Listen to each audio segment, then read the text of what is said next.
In 34 tests made by Drexel and Company, now Drexel Firestone, of 1 year holding from 1937 through 1969, the cheap stocks did definitely worse than the DJIA in only 3 instances.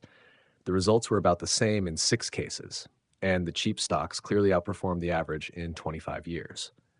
The consistently better performance of the low multiplier stocks is shown, Table 7.2, by the average results for successive 5-year periods when compared with those of the DJIA and of the 10 high multipliers.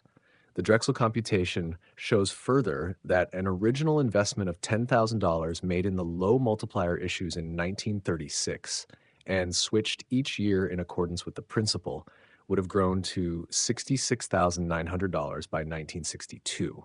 The same operations in high multiplier stocks would have ended with a value of only $25,300, while an operation in all 30 stocks would have increased the original fund to $44,000.